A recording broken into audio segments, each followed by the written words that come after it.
Hello नमस्कार, स्वागत है आप सभी का। आप देख रहे हैं एक्शन एनालिसिस और स्टैट्स से भरपूर show cricket predictor sponsored by ओनेक्स bat. मैं हूं आपके साथ सुजाता। और भारत और इंग्लैंड के बीच 5 मैचों की टेस्ट सीरीज शुरू हो चुकी है। लीड्स के एडिंगले मैदान में शुरुआत हो चुकी है और आज इस टेस्ट मैच का दूसरा दिन है। लेकिन पहले दिन का खेल जो था वो पूरी तरह से भारत के नाम रहा। और आपको बता दें कि टीम इंडिया के नाम ये है और स्टंप तक स्कोर जो भारत का 3 विकेट के नुकसान पर 359 रन हो चुका है। सबसे अच्छी बात यह है कि कप्तान और उप कप्तान दोनों ही नाबाद डटे हुए हैं और आज एक और शानदार प्रदर्शन की उम्मीद की जा रही है। फिलहाल शुभमन गिल 127 पर नाबाद है और 65 रन पर खेल रहे हैं उप कप्तान ऋषभ पंत। अब जरा पहले दिन की कहानी शुरुआत से आपको बताते हैं। टॉस के साथ शुरुआत करते हैं। मैच की शुरुआत में इंग्लैंड ने टॉस जीतकर पहले गेंदबाजी चुनी, बल्लेबाजी का न्योता दिया भारतीय टीम को। भारत के लिए यशस्वी जायसवाल और केएल राहुल ने ओपनिंग की जैसी उम्मीद की जा रही थी। दोनों ने मिलकर पहले विकेट के लिए 91 रनों की साझेदारी की और इसके बाद 42 रन बनाकर राहुल आउट हो गए। उन्हें आउट किया ब्रायन कार्स की गेंद पर वो आउट हो गए। साई सुदर्शन जो अपना डेब्यू कर रहे थे, दुर्भाग्य की से वो अपना खाता भी नहीं खोल पाए। इसके बाद शुभमन गिल आए और फिर मैदान पर सिर्फ क्लास और कॉन्फिडेंस दिखा। यशस्वी के साथ मिलकर इंग्लैंड के गेंदबाजों को कोई मौका ही नहीं दिया और दोनों तरफ से सेंचुरी लगा दी गई। यशस्वी ने अपने इंग्लैंड टूर के पहले ही टेस्ट में शानदार 101 रनों की जबरदस्त पारी खेली और उसके बाद उनकी पारी पर ब्रेक लगाने के लिए खुद बेन स्टोक को आना पड़ा। इसके बाद मैदान पर आए ऋषभ पंत और उसके बाद पंत और गिल ने मिलकर शानदार बल्लेबाजी का सिलसिला जारी रखा। दिन खत्म होने तक इन दोनों के बीच 138 रनों की पारी साझेदारी हो चुकी है। दूसरे दिन की अगर हम बात करें तो इनसे उम्मीद है कि इस बल्लेबाजी को ये आगे बढ़ाएंगे और एक और सेंचुरी हमें देखने को मिल सकती है। अगर हम देखें तो इंग्लैंड की तरफ से 2 विकेट स्टोक्स ने लिए हैं और 1 कार्स को विकेट हासिल हुआ है। कुल मिलाकर पहले दिन की अगर हम बात करें, जो डे समरी है उसके मुताबिक पहला दिन पूरी तरफ से भारत के नाम रहा है। कप्तान और उप कप्तान क्रीज पर है और भारत मजबूती से आगे बढ़ रहा है और 18 साल का सूखा खत्म करने के लिए जो टीम इंडिया उतरी है, जो युवा जोशीली टीम इंडिया है, इसमें जीतने की भूख है और जज्बा है, किसी भी डर से आगे बढ़ने का। कहते हैं कि डर के आगे जीत है और पहले दिन टीम इंडिया ने कुछ ऐसा ही दिखाया है। जो हमारे युवा खिलाड़ी हैं वो पूरी तरह से चमक रहे हैं। और अब इस पर हम बात करते हैं क्योंकि बहुत सारे सवाल थे। रिटायरमेंट हो चुके हैं विराट और रोहित के बिना 10 साल बाद टेस्ट में टीम इंडिया को खेलना पड़ रहा है। सबसे ज्यादा कामयाब बॉलर जो हैं अश्विन, वो भी अब टीम का हिस्सा नहीं है। क्या होगा? लेकिन पहले दिन बता दिया कि हम युवा टीम है और हम किसी भी खतरे का सामना करना जानते हैं। इस पर डिटेल में बात करते हैं। Senior sports journalist taus Rizvi हमारे साथ जुड़ गए हैं। ताउस, भारत के पहले दिन का खेल 3 विकेट पर 359 रन, क्या आप इसे हालिया जो सेना देश हैं south Africa, England, New Zealand, Australia के खिलाफ भारत का सबसे दमदार पहला दिन मानते हैं? क्या इस बात की उम्मीद की गई थी? क्योंकि बहुत सारे सवाल थे, ट्रांजिशन था, बदलाव का दौर था। नहीं, बिल्कुल भी सरप्राइजिंग था। किसी ने एक्सपेक्ट नहीं किया था कि आज इस तरह से रिटायरमेंट हुआ इन दोनों का, ये 2 बड़ी खिलाड़ी। इसके बाद क्या करेगी टीम इंडिया? आई मीन अब पता चल गया कि नोबडी इज इंडिस्पेंसिबल। ये बात हुआ करती थी सचिन के टाइम पे, कौन रिप्लेस करेगा सचिन को? फिर आए विराट कोहली के बाद जाने के बाद सवाल उठने लगे। तो पहले दिन से इन्होंने जबरदस्त परफॉर्मेंस दिखाकर शुभमन गिल या पूरी टीम हो जिस तरह से बल्लेबाजी की है, अब सारी जो क्वेश्चन मार्क्स थे, सारी जो गुंजाइश थी, सवाल थे, वो सब रमिश कर दिया पहले दिन। मगर ये कहूँ का पहला दिन है।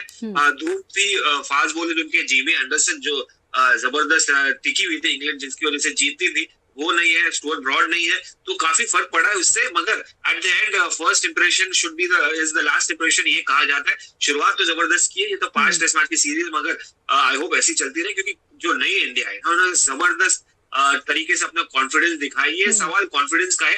अच्छा, एक और बात है कि यहाँ कॉन्फिडेंस भी है ताउस, अगर आप गौर करेंगे तो यहाँ कॉन्फिडेंस भी है, अग्रेशन भी है और बैलेंस भी है। क्योंकि हमने कहा था कि ये असली टेस्ट है और ये जोश जुनून के साथ धैर्य की भी परीक्षा है, वो देखने को मिला है। क्योंकि अगर हम देखें तो पहले दिन भारत का जो रन रेट रहा है वो 4.2 रहा है और उसमें हमको दिखता है कि आक्रामकता भी है और संतुलन भी है। इसके लिए क्या आपको लगता है कि ड्रेसिंग रूम में Rahul Dravid as a coach वो काम कर चुके हैं, और राहुल उसके बाद गौतम गंभीर हैं और गिल है, क्या आपको लगता है कि ये जो असर है वो उसका असर है, इसलिए वो संतुलन में दिख रहा है? एग्जैक्टली राहुल द्रविड़ जो इतने कई साल से किए उन्होंने कोचिंग टीम इंडिया को, और जिस तरह से उन्होंने बैलेंस लाया है शुभमन गिल में, यशस्वी उनके अंडर आए हैं टीम इंडिया में, तो डेफिनेटली वो छाप तो दिख रही है राहुल द्रविड़ की कि भाई हमको कॉशन को अग्रेशन, जो गौतम गंभीर का फोर्ट है, अग्रेशन के साथ मिक्स करना है। मगर गौतम गंभीर का डेफिनेटली रन तो नहीं बने, हमने देखा है पिछले साल पिछले कई सालों में कि इंग्लैंड में सक्सेस नहीं रहे, मगर वो एटीट्यूड अप्रोच वही रहा है उनका, अग्रेसिव अप्रोच। तो एक अच्छा संतुलन है, एक अच्छी तरीके से जो पांच ऑन किया जाता है बैटिंग जबरदस्त तरीके से किया है। जैसे अब शुभमन गिल को बैटन मान लेंगे जो राहुल द्रविड़ ने अपने अंडर लिया था, और जिस तरीके से स्मूथली पास ऑन किया है गौतम गंभीर को, तो ये अप्रोच मुझे लग रहा है कॉशन विद अग्रेशन का, और जबरदस्त अप्रोच है। और ये नहीं कि राहुल द्रविड़ खुद डिफेंसिव थे, उनका माइंडसेट ही अलग था। अभी कुछ ही पल पहले मेरी बात हो रही थी कि किस तरह से राहुल द्रविड़ ने अप्रोच लेके आए थे। उन्होंने कहा था कि भाई जब अच्छी गेंद हो तो उसको रिस्पेक्ट नहीं करो, उसके अगेंस्ट आगे बाउंड्रीज कोशिश करो निकालने की, तुम्हारा अप्रोच चेंज होगा। And that is what these youngsters are applying, और वही माइंडसेट दिखाता है, कॉन्फिडेंस का, अग्रेशन का अप्रोच, माइंडसेट बड़ा स्ट्रांग लग रहा है। और इसमें राहुल द्रविड़ और गौतम गंभीर के साथ साथ आईपीएल का भी बहुत बड़ा रोल है, जो एक बड़ा प्लेटफॉर्म देके अंडर प्रेशर खिलाने में, और बिल्कुल ये तमाम वो खिलाड़ी हैं जो आईपीएल में भी कंसिस्टेंटली इन्होंने अच्छा प्रदर्शन किया है, सिर्फ एक साई सुदर्शन के जो कि टॉप स्कोरर रहे हैं। उम्मीद करते हैं कि वो वापसी जरूर करेंगे और शानदार वापसी करेंगे। लेकिन इस बीच यशस्वी जायसवाल की बड़ी चर्चाएं हैं। 24 साल की उम्र से पहले ही उन्होंने वेस्ट इंडीज, ऑस्ट्रेलिया और अब इंग्लैंड में शतक जड़ दिया है। ऐसा करके उन्होंने बहुत ही बड़ा रिकॉर्ड बनाया है। क्या आपको लगता है कि हर फॉर्मेट के लिए हम एक सुपरस्टार इन मेकिंग देख रहे हैं, क्या वो ऑलरेडी बन चुके हैं? देखिए, जितना भी मैंने उनको देखा है, हर फॉर्मेट के खिलाड़ी हैं वो। देखिए, शुरुआत तो मुंबई से ही की उन्होंने, भदोही से आया हुआ एक लड़का जो अपने सपने लेके आया था, और जिस तरीके से उसने अपने सपने अचीव किए कम समय में, वो बहुत बड़ी बात है। देखिए, ऑल फॉर्मेट की बात करें, विजय हजारे में भी इनका 200 है। विजय हजारे 50 ओवर फॉर्मेट का टूर्नामेंट है, इन्होंने मुंबई के लिए 200 मारे, तो समझिए सिर्फ T20 नहीं, जो उन्होंने प्रूव कर दिया आईपीएल में।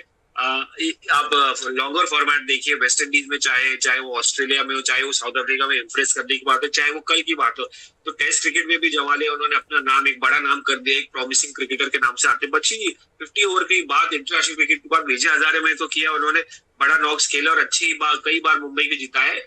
मगर अब ओडीआई क्रिकेट की बात आई है, तो ओडीआई क्रिकेट डेफिनेटली वो उसको भी कॉन्कर कर लेंगे। एबिलिटी है वो बंदे में, अग्रेसिव भी खेलता है बंदा, इंटेंट के साथ भी खेलता है, कॉन्फिडेंस उसका गेम है, कॉन्फिडेंस वाला गेम है। क्योंकि कोई अगर लड़का अकेला आया है भदोही से, एक छोटे से यूपी के शहर से, वो बिना कॉन्फिडेंस के और तो मेंटली टफ कहीं भी नहीं है, आगे इतनी जा पाएगा। बहुत यही बार उसका बहुत सारी प्लस पॉइंट चीजें है, हुई जिसकी वजह हैं। से वो सक्सेस पाया है। बिल्कुल, और Mentally मेंटली tough। टफ होना भी जरूरी है कि इस Exactly। सिचुएशन से कैसे आप निकल जाते हैं, और वो यशस्वी लगातार दिखा रहे हैं। और बैस बॉल की बड़ी चर्चाएं हो रही थी, और हम देख रहे हैं कि बैस बॉल रिवर्स में जो है वो पहले दिन हमें नजर आ रहा है। अब बात करते हैं कप्तान शुभमन गिल की। उनके नाम में बहुत सारे अचीवमेंट्स हैं। 26 साल की उम्र से पहले 15 इंटरनेशनल शतक जो है उन्होंने लगा दिए हैं। एक कप्तान के तौर पर पहले ही पारी में सैकड़ा लगाने वालों में भी वो अब शुमार हो गए हैं, बहुत ही प्रेस्टिजियस लिस्ट में वो शामिल हो गए हैं। क्या आपको लगता है कि जिस उम्र से और जिस तरह की अचीवमेंट अभी उनकी हो गई है, ताउस सचिन तेंदुलकर और कोहली की लीग में वो शामिल हो सकते हैं, क्योंकि उम्र भी उनके पास है और ऑलरेडी इस उम्र में उनके पास 15 सेंचुरीज हैं? नहीं, बहुत बड़ी बात है। शुभमन गिल एक ऐसे हैं जो ऑब्वियसली प्रिंस थे, अब वो तो युवराज भी उनको किंग कह रहे हैं। तो बट देखिए, जिस तरह से ये बंदे का हेड ऑन शोल्डर है, जिस तरीके से वो उसका अप्रोच है गेम का, जबरदस्त अप्रोच है। आई मीन रन्स बनाए, चाहे वो T20 फॉर्मेट हो, जिस तरह से लीड किया था रिसेंटली, आपने देखा है डोमिनेट किया आईपीएल में गुजरात टाइटंस को, तो उसको पता है उसका गेम क्या, उसका स्ट्रेंथ क्या, उसका वीकनेसेस क्या है, and that is one of the biggest things. मुझे याद है अंडर 19 इंडिया जब वो खेल रहे थे, पृथ्वी शॉ के अंडर थे, पृथ्वी शॉ कप्तान थे, न्यूजीलैंड गई थी टीम और ये वाइस कैप्टन थे, और वहां से पता चल गया था कि यार ये बंदे का जो अप्रोच है, जो इनका माइंडसेट है, बड़ा ही दिलचस्प है और बड़ा ही बैलेंस्ड अप्रोच है इनका। और ऑब्वियसली न्यूजीलैंड में जीती थी, और कहाँ चले गए पृथ्वी शॉ, कहाँ रह गए, आज कप्तान बन गए टीम इंडिया के। ऑब्वियसली सिलेक्टर्स ने कहीं ना कहीं कुछ देखा है इनमें, और हम सब देखते हुए आए हैं। बहुत ही ज्यादा क्रिटिसिज्म हुई थी जब उनको कप्तानी दी गई थी, बड़े सॉफ्ट है, बड़े किस तरीके से माइंडसेट, खास करके जब अब विराट कोहली का एरा, जो एक अग्रेसिव एरा, फिर रोहित शर्मा का अग्रेसिव एरा, उसके बाद ये एक कूल माइंडेड पर्सन, ये बहुत इंटरेस्टिंग दर्शाता है। आप मैं कहूँगा अगर बल्लेबाजी इनकी फोर्टे है, मगर इनका जो माइंडसेट है कहीं ना कहीं मुझे महेंद्र सिंह धोनी की याद दिला रहा है, कूल एंड काम। इसकी वजह से इसके बारे में हम पहले भी बात कर चुके हैं कि वो भी कैप्टन कूल की झलक जो है वो उनमें नजर आती है, और हमने देखा है कि बहुत ज्यादा अग्रेशन वो नहीं दिखाते, और उन्होंने कहा है कि वो सीख भी रहे हैं। उन्होंने विराट कोहली से और कप्तान, पूर्व कप्तान रोहित शर्मा से बहुत कुछ सीखा है, और उन्हीं की राह पर वो चलना चाह रहे हैं। शुभमन गिल की कप्तानी की हम बात करते हैं। कप्तानी के डेब्यू में इस तरह से जो उन्होंने स्कोर किया है, वो कोहली और तेंदुलकर के इसमें जगह बना ली है। क्या कप्तानी के तौर पर और बल्लेबाजी में भी वो परिपक्वता दिखा रहे हैं? और जैसा हमने कहा कि कितना दबाव उन पर लाने की कोशिश की गई, किस तरह से उन्हें ट्रोल किया गया, पर्सनल रीजन से किस तरह से उन्हें टारगेट किया गया, बावजूद इसके उन्होंने वो टेम्परामेंट दिखाया। और जैसा आपने कहा कि हम महेंद्र सिंह धोनी से उनको कंपेयर कर सकते हैं। मगर उन्होंने कहीं ना कुछ तो लिया होगा महेंद्र सिंह धोनी से, बट एट द एंड देखिए, तो शुरुआत है, ये तो 5 मैच की सीरीज है। ये यहाँ पर आपको 10 इनिंग देखने मिलेंगे, जहां पर बारिश भी होगी, जहां पर विकेट हरी भी होगी, आसान नहीं होगा, बॉल बहुत ज्यादा मूव होगा। ये तो हमारा पहला दिन था, पहला दिन शुरुआत अच्छी रही है, जिसकी वजह से इनके पास जेमी एंडरसन भी नहीं है, ऑब्वियसली वो रिटायर्ड हो गए हैं। तो बहुत सारे फैक्टर्स हमारे फेवर में है इस वक्त, इसलिए आप देखिए कल हमने डोमिनेट किया, और वो बहुत अच्छी बात है। कभी कभी ऐसे क्रिकेट में होता है कि भाई जब हम एक्सपेक्ट नहीं करते हैं तो वो चीजें हो जाती हैं। तो आप तैयार रहिए, मेंटली बहुत स्ट्रांग रहना पड़ेगा, क्योंकि ऊपर नीचे तो होगा क्रिकेट में, और फैंस खास करके निराश नहीं हुए, क्योंकि देखिए जब आपको एक नई टीम, एक युवा टीम मिले तो उनको बैक तो करना इंपॉर्टेंट है। तो सिलेक्टर्स बैक कर रहे हैं, टीम मैनेजमेंट बैक कर रही है, और कोच गौतम गंभीर बैक कर रहे हैं, तो मुझे लगता नहीं कि कुछ ज्यादा प्रॉब्लम होगा। मगर इस वक्त मैं देख रहा हूँ कि ये तो शुरुआत है, पहला दिन था। आज क्या मौसम रहेगा, क्या बादल आएंगे, क्या हम वही मेंटेन कर पाएंगे, वो इंटरेस्टिंग दिखने लग रहेगा। फिलहाल मुझे Shubman Gill head on shoulders लग रहे हैं, और एक संतुलन तरीके के इंसान लग रहे हैं, जिनके पास बिल्कुल। और हम देख रहे हैं कि कप्तान और उप कप्तान जो हैं वो फिलहाल क्रीज पर हैं, और दूसरे दिन भी हमें एक शानदार खेल की उम्मीद है। लेकिन जिस तरह की हम ट्रांजिशन की, जिस तरह की हम बदलाव की बात कर रहे थे, और चर्चा लगातार जारी थी, जिस तरह से 26 साल की कम उम्र के तीनों खिलाड़ी हैं, जायसवाल हो या फिर शुभमन गिल हो या फिर खुद ऋषभ पंत हो, जिस तरह से वो विदेशों में जाकर रन बना रहे हैं, क्या आपको लगता है कि ये जो बदलाव है, दरअसल ये पूरी तरह से एक कोर का बदलाव है, कोर ट्रांजिशन है? और जैसे हम कहते हैं कि कोर को मेंटेन करना, अब ये कुछ खिलाड़ी हैं जिनके इर्द गिर्द टीम इंडिया काम करेगी और उनका प्रदर्शन होगा। एग्जैक्टली यही कोर है आपकी, यशस्वी, शुभमन गिल और ऋषभ पंत। हाँ, ऋषभ पंत का सीजन कुछ खास नहीं था ऑस्ट्रेलिया में, बहुत ज्यादा डिसअपॉइंटिंग था, और खास करके जब वो वापसी कर रहे थे इतने बड़े एक्सीडेंट के बाद, ट्रेजेडी के बाद। आईपीएल भी कुछ खास नहीं गया उनका, बहुत ही अनइम्प्रेसिव था, वो बात अलग है। लास्ट में आके सेंचुरी बना दी तो उनका कॉन्फिडेंस स्काई हाई हो गया। तो कहीं ना कहीं ये तो कोर आपका समझ गया, आपको पता ही है कि शुभमन गिल और यशस्वी किस तरीके के प्लेयर, कहाँ पोजीशन पे बैटिंग करेंगे।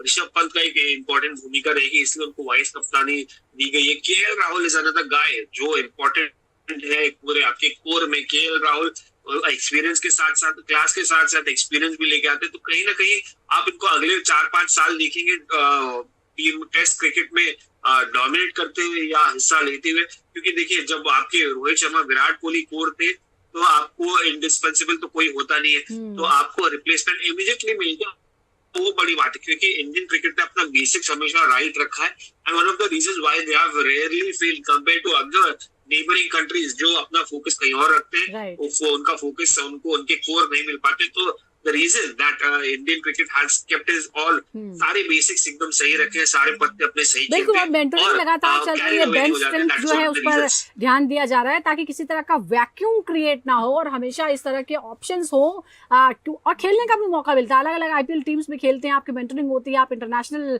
प्लेयर्स के साथ भी खेलते हैं, सीनियर्स के साथ भी खेलते हैं, और बहुत कुछ सीखते हैं, जिसका आपको ऐसे मौकों पर फायदा मिलता है, और हम वो देख रहे हैं। बात ऋषभ पंत की करते हैं, क्योंकि ऋषभ पंत ने भी पिछले कुछ सालों में बहुत कुछ देखा है। हम देखा चैंपियंस ट्रॉफी में किस तरह से वो बेंच पर ही रह गए, एक भी बार खेलने का मौका नहीं मिला। उसका असर उनके कॉन्फिडेंस पर पड़ा आईपीएल में। हालांकि बाद में उन्होंने वापसी की और शायद उप कप्तान बनाने का जो भरोसा था उन पर जब दिखाया गया तो कॉन्फिडेंस उनको आया है। अब देख रहे हैं कि ऋषभ पंत ने सेना देशों में सबसे ज्यादा टेस्ट रन बनाए हैं और वो एशियाई विकेट कीपर ऐसे बन गए हैं। 1732 रन उन्होंने बनाए हैं। 3000 टेस्ट रन सबसे तेजी से पूरे करने वाले भारतीय विकेट कीपर हैं। आज उनकी 65 रनों की पारी को आप कितना अहम देखते हैं और आगे क्या उम्मीद कर रहे हैं? यही उम्मीद करो कि ऋषभ पंत अपने फॉर्म में आ जाए, टेरिफिक फॉर्म में, क्योंकि बहुत क्रूशियल रहेगा इनके लिए ये सीरीज। और खास करके आज शुरुआत तो उन्होंने 48 रन बना ली, अब तो 100 बनाने को देखना चाहिए। जितना ज्यादा से ज्यादा रन मिले उतना कम है, क्योंकि ऋषभ पंत एक ऐसी खिलाड़ी हम सब देखे हैं, सब जगह रन बनाए। और जिस तरीके से फेवरेट फॉर्मेट है ये टेस्ट क्रिकेट है, इनको बस समय रहता है और समय रह के जो खराब बॉल होती है उनको जिस तरीके से ट्रीट किया। बेंच स्ट्रोक्स को कल रिएक्शन मालूम पड़ गया, जिस तरह से उनको सर के ऊपर से मारा, बच गए बेंच स्ट्रोक। तो कहीं ना कहीं ऋषभ पंत का ये फेवरेट फॉर्मेट होने के बाद ये यहाँ पर डोमिनेट करते हुए शायद नजर आए, जहां पर कंडीशंस आपके फेवर में होगी। और बहुत ही क्रूशियल है, खास करके वाइस कप्तानी कैप्टेंसी जो उनको दी गई है, तो उनकी जिम्मेदारी और बढ़ जाती है, क्योंकि कहीं ना कहीं कप्तान के तौर पर भी उनको देखा जा रहा है। तो ऋषभ पंत मुझे लगता है एक ऐसे माइंडसेट के साथ आए हैं, भाई अब मुझे करना है, क्योंकि मेरा कुछ पिछले 3-4 महीने कुछ खास नहीं गए, खराब गए, तो मेरे ऊपर सवाल उठने शुरू हो गए। और ये जायज से सवाल है, सवाल उठेंगे, क्योंकि पॉपुलेशन इतना है, लोग इतने, कंपटीशन इतना है, तो आपको अपनी सवालों का जवाब बखूबी दे रहे हैं, बखूबी दे रहे हैं सवालों का जवाब देना पड़ेगा। बिल्कुल, और उनका कैरेक्टर भी इस तरह का, टेम्परामेंट भी इस तरह का, हमने उन्हें हमेशा एक हैप्पी गो लकी शख्स के रूप में ही देखा और हम देख रहे हैं कि उसका असर जो है वो दिखता है और किस तरह से वो ग्राउंड में भी, मैदान पर भी माहौल जो है अच्छा बनाए रखते हैं। अब एक और बात जो है वो गौर करने वाली बात है, टॉप 3 अगर हम बल्लेबाज देखें फिलहाल तो पहले दिन 50 या उससे ज्यादा रन बनाए। क्या ये इंग्लैंड में जो पुराने दौर की टॉप बल्लेबाजी थी उसकी तुलना में एक पॉजिटिव संकेत आप देखते हैं? कंपैरिजन हालांकि अच्छी बात नहीं है, लेकिन फिर हम कितना इम्प्रूव हमने किया है, हमने क्या सीखा है गलतियों से, ये जानना भी जरूरी है। देखिए, अगेन मैं at the end judgement direct conclusion पे नहीं होगा, क्योंकि ये शुरुआत है, कल पहला ही दिन था, हम कंडीशन हम फेवर में थे। जेम्स एंडरसन अगेन मैं कहूंगा नहीं है, स्टुअर्ट ब्रॉड नहीं है, आसमान साफ है, विकेट फ्लैट है और बल्लेबाजी करने के लिए थोड़ा आसान है। और ऑब्वियसली सरप्राइज दे दिया है, कॉन्फिडेंस उनके साथ है कहीं ना कहीं, और उन्होंने प्रूव किया कि भाई विराट और रोहित नहीं है, कोई भी फर्क नहीं पड़ता हमको, हम अपनी मर्जी से खेलेंगे, अपने तरीके से खेलेंगे और पॉजिटिव माइंडसेट के साथ खेलेंगे और पॉजिटिव अप्रोच लेके आएंगे, which is very good. But पहला दिन है, मैं कहूंगा पहला दिन है। अब पहले दिन को सेकेंड डे कैपिटलाइज कैसे करेंगे वो इम्पोर्टेंट है। सेकेंड डे के बाद आपके पास एक इनिंग और है, उसके बाद आप जाके, क्योंकि गेंदबाजों को भी रिस्पॉन्ड करना है, वो किस तरीके से बल्लेबाज गेंदबाजी करेंगे, क्या वो विकेट ले पाएंगे, उसके बाद 4 और टेस्ट है। तो फिलहाल मैं कंक्लूजन पे नहीं होऊंगा, मैं एक्साइटेड नहीं होऊंगा, मैं कहूंगा अच्छा अब यही आपको इस पे कंसिस्टेंसी दिखानी है, आपको अपने आप को पुश करते रहना यहाँ से, बिल्कुल आगे बढ़ना है। लेकिन पहला दिन जो है वो भारत एक तरह से पहले दिन का जो खेल है ताऊ, हम ये कह सकते हैं कि पहले दिन का खेल जो है वो भारत जीत चुका है और अब उसे कैपिटलाइज करना है सेकेंड डे पे। अब सेकेंड डे की हम बात करते हैं। सेकेंड डे पे अगर हम देखें, अगर बारी आती है बेन डकेट की को खेलने का मौका मिलता है, तो बेन डकेट का लीड्स में औसत जो है वो सिर्फ 12.5 का है, मैनचेस्टर में 10 का है और वो चौथे और 5वें दिन कमजोर पड़ते हुए नजर आते हैं। क्या भारत को उन्हें शुरुआत में ही ऐसे में टारगेट करके इसका फायदा उठाना चाहिए? नहीं, देखिए हमारी जो गेंदबाजी है वो इंग्लैंड से कहीं ज्यादा बेहतर है। आप बुमराह को काउंट करिए, आप सिराज को करिए, आप प्रसिद्ध कृष्णा या रविंद्र जडेजा और शार्दुल ठाकुर भी, आप ये मत भूलिए। देखिए कहीं ना कहीं हमारा पगला ये टेस्ट मैच में अब तो भारी हो गया बल्लेबाजी की वजह से, मगर गेंदबाजी में आप कंपेयर करेंगे तो उनके भी बहुत सारे नए हैं, बहुत सारे लोग इंजरी के बाद कम बैक कर रहे हैं, तो कहीं ना कहीं हम ज्यादा मजबूत दिखाई दे रहे हैं। और सिर्फ बेन स्टोक्स क्या, जैक क्रॉली हो या ओली पॉप हो या जो रूट जो सबसे बड़े खिलाड़ी है उनके, वो भी कहीं ना कहीं दहशत में रहेंगे कि हमारी गेंदबाजी ज्यादा मजबूत है, तो और या बेन स्टोक्स। तो मैं ज्यादा इसको रीड नहीं करूंगा और मैं ओवर कॉन्फिडेंस नहीं देखना चाहूंगा, क्योंकि हमारे बल्लेबाज गेंदबाज हमको पता है कि भाई क्या करना है। खास करके ऑस्ट्रेलिया सीरीज हारने के बाद और पहला टेस्ट मैच जीते, उसके बाद उन्होंने बीच में हारा, तो उनको पता चल गया है कि कहाँ गलत है हम, कहाँ इंग्लैंड में, और बिल्कुल। खास देखिए, करके मोहम्मद गलतियां सिराज होती हैं और और जसप्रीत गलतियों से बुमराह आप सीखते हैं और उसे कन्वर्ट करते हैं। पिछला साल अच्छा नहीं रहा टेस्ट क्रिकेट के लिए, भारत, ऑस्ट्रेलिया और न्यूजीलैंड दोनों से ही लगातार उसे हार का सामना करना पड़ा। लेकिन अब जो है वो वक्त के साथ हालात भी बदल गए हैं। और इस वक्त एक और अपने बॉलिंग की बात की तो जरा ये भी हम देखते हैं, मोहम्मद सिराज का दूसरी पारी में औसत जो है 149 का है और लेफ्ट हैंडर्स के खिलाफ 74.6 का है। क्या ऐसे में रविंद्र जडेजा जैसे स्पिनर्स को ज्यादा मौका देना चाहिए? आपको लगता है कि उनको तरजीह मिलेगी क्योंकि उनका जो औसत है वो 7.81 का है? नहीं, कहीं ना कहीं रविंद्र जडेजा को बहुत इंपॉर्टेंट रोल रहेगा। अगर ये पूरे 5 दिन सूरज रहेगा, स्काई क्लियर रहेंगे, विकेट ब्रेक होगी, तो चांस बहुत ज्यादा स्पिनर्स का। इसलिए तो आप देखेंगे इंग्लैंड ने शोएब बशीर को खिलाया, one of the reasons Shoaib Bashir खेल रहा है ऑफ स्पिनर। यहाँ पर जडेजा के पास एक्सपीरियंस है, साथ साथ अगर विकेट क्रैक्स होती चली गई तो बड़ा मुश्किल होगा इंग्लैंड बल्लेबाजों के लिए उनको खेलना, और खास करके उनकी जो फ्लैटर ट्रैजेक्टरी है बड़ी मुश्किल है खेलना। अगर ये टर्न इनको मिलेगा तो बहुत ज्यादा खतरनाक हो जाएंगे। तो मुझे लगता है तीसरे चौथे दिन या 5वें दिन ये फास्ट बॉलर से ज्यादा डेंजरस नजर आते हुए मुझे देख रहे हैं, अगर आसमान खुला रहा, विकेट्स क्रैक होती रही। क्योंकि एक्स फैक्टर है, रविंद्र जडेजा बल्लेबाजी तो करते ही है मगर स्पिन उनकी ज्यादा घातक है ऐसे कंडीशंस में। बिल्कुल, और इस कंडीशन का फायदा वो पहले भी उठा चुके हैं। प्रेजेंट टीम में सबसे ज्यादा विकेट ले चुके हैं वो इंग्लैंड दौरों के दौरान, और इसलिए उन पर भरोसा जो है वो शायद पहले ही जताया जाएगा। बहुत बहुत शुक्रिया ताउस आपका हमारे साथ जुड़ने के लिए। तो नई टीम नए जोश के साथ इंग्लैंड में मौजूद है, और जैसा कि उम्मीद की जा रही थी कि ये वक्त के साथ इतिहास बदलने का भी समय है। पहला दिन जो हेडिंग्ले टेस्ट मैच में हुआ है वो पूरी तरह से भारत के नाम रहा, और उम्मीद की जा रही है कि अब ये जो पकड़ मजबूत की गई इस टेस्ट मैच पर उसको नतीजे तक पहुंचा कर ही टीम इंडिया मानेगी। बहुत बहुत शुक्रिया क्रिकेट प्रेडिक्टर के साथ जुड़ने के लिए। नमस्कार।